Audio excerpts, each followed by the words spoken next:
ինչ էին ուզում ձեզնից։ Ընդամենը մեկ նոտատետր են գտել, որտեղ ընտանեկան, այսպես կնոջ աշխատանքներն են եղել։ Մի քիչ բարձր խոսեք, պարոն։ Ուրիշ որևիցե բան չհայտնաբերելով փորձեցին երեխաների հեռախոսները նույնպես վերցնել։ Այնտեղ էլ ոչ մի բան չկա։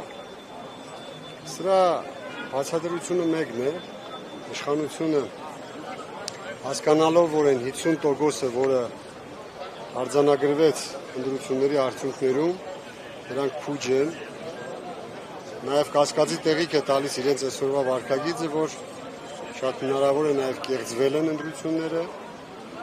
բազմաթիվ փաստեր կան տեղամասերում կատարված ընտրակեղծիքների մասին, եւ իրենք հասկանալով, որ երկիրը կարող է իրենց ձեռքից դուրս գա, ցանկացած բռնաճնշում ընդդիմադիրների նկատմամբ կիրառում են, որպեսզի կարողանան իշխանությունը պահել։ Երեխաների հարկոստ ասացիք, պարոն Սիմոնյան, հեռախոսները։ Անչափահաս դպրոցական երեխաների հեռախոսները նույնպես արգելվեցին։ Իրենց գործելավոճին համահունչ գործեց իշխանությունը, չնայած այդ տղաները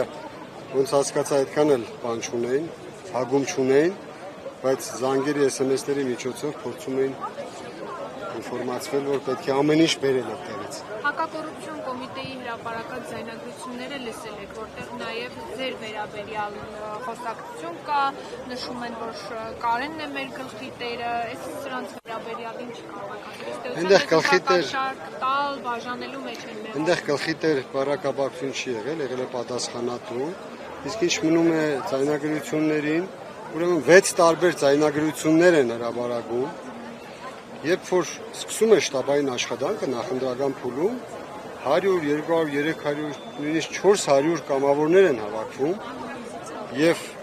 դու չես կարող հասկանալ այդ 400-ից քանիսին է իշխանություն ուղղորդել դեպի ձեր շտաբեր։ Եվ շատ հնարավոր է իրենց ուղղորդածների մեջի հեռախոսազանգերն էլ իրենք այսպես սարքեն, ձայնագրեն եւ փորձեն կապել իրական մեր գործընկերների շտաբային աշխատանքի մասնակիցների ձայնագրությունների հետ եւ ինչ որ մի հատ բան ստանան։ Բայց այդ ամենից տեսեք, ամենավերջի այդ խոսակցության մեջ երբ որ ասում է, գիտեք ինչ, ձեր պատասխանատուն այս ինչն է, Իրանը այն ինչը եւ վերջում Կարեն Սիմոնյանն է, բա պետք է շտաբերը պատասխանատուներ ունենան։ Հենց մեր առավելությունը դրանում է կայանում, որ մենք պատասխանատուների ինստիտուտ ենք կիրառում եւ չենք ունենում քարոզարշավի ժամանակ ոչ լպիրշություն, ոչ ավելորդություն, որևիցե մեկը չի կարող ցույց տալ համացանցում թեկուզ գրառում, որ մեր ընդդիմադիր շտաբերից մեկից իրենց հասցեին հայոյանք է տեղի ունեցել կամ լպիր շարդայություն։ Հենց դրա արդյունքը նա է, որ պատասխանատուներով ենք աշխատում։ Խորհուրդ են տալիս նաև իրենք աշխատեն այդ համակարգով, որպեսզի կարողանան զսպեն եւ հայեցի տեսակը չկորցնեն։ Պարոն Սիմոնյան, իշխանությունը մեկ անգամ չէ, որ հայտարարել է Գյումրիում արտահերթ ընտրություններ իրականացնելու մասին, նաև հայտնի դարձավ, որ ՔՊ խմբակցությունը հայտարարություններ տարածել եւ քանի որ իրենց վերածօրինակ գծերը բյուջեի վերաբերյալ նաև իրենք այնտեղ խնդիր են տեսնում եւ չեն տալիս մասնակցորում չեն ապահովում, ձեզ էլ հնարավոր է կալանավորեն եւ այդպիսով ընդհանրապես ավականու նիստերը տեղի չի ունենա եւ Գյումրին գնալու է արտահերթ ընտրության։ Դուք ինչպես եք պատկերացնում, ամեն դեպքում փորձում են քաղաքային իշխանությունը ընդդիմության ձեռքից վերցնել։ Տեսեք, իրանք փորձում են ամեն ինչ անել, բայց եթե Գյումրիի ընդդիմադիր ավականիները պինդ են, իրենց տեղերում են, ոչ մի բան էլ իրանք չեն հաջողելու։ Այս պայծրությամբ ես չեմ ճանաչում ավականիներում մարդ, ով կարող է դավաճանել եւ լքել ընդդիմադիրների ճամբարը միանալով իշխանականներին։ Այս մեկ։ Երկրորդը, իրենք երեք ինձ չթողնելով հասնել քաղաքապետարան, ինձ փողոցից այդպես լուսացույցի տակ մեքենաներով շրջափակեցին եւ ուղղորդեցին դեպի մեր բնակարան, որտեղ զգացվում է, որ ժամանակել են փորձում ձգել, որ ես չհասնեմ այնտեղ։ Հավանաբար պատճառը նա էր, որ տեղի չունենար նիստը եւ իրենց արտահայտություններում թույլ տան իրենց, որ քաղաքում կառավարման ճգնաժամ կա,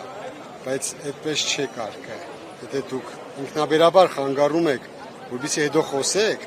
դա թույլ բնավորության տեր մարդկանց վարքագիծ է։ Եթե պայքար է, ուրեմն դեմ դիմաց ենք պայքարելու։ Եթե այդպես հետևից պետք է խփեք, ու հետո ասեք քաղաքում կառավարման ճգնաժամ կա, դա վայել չի, հայ մարդուն վայել չի։ Հաջորդը իրենք ըստ երևույթին պատրաստվում են սահմանադրական փոփոխությունների երկրում, ուզում են, որ հանրաքվե անցկացնեն եւ այս ֆոնի վրա իրենց պետք է Հայաստանի երկրորդ քաղաքը նույնպես լինի իրենց տիրապետության տակ,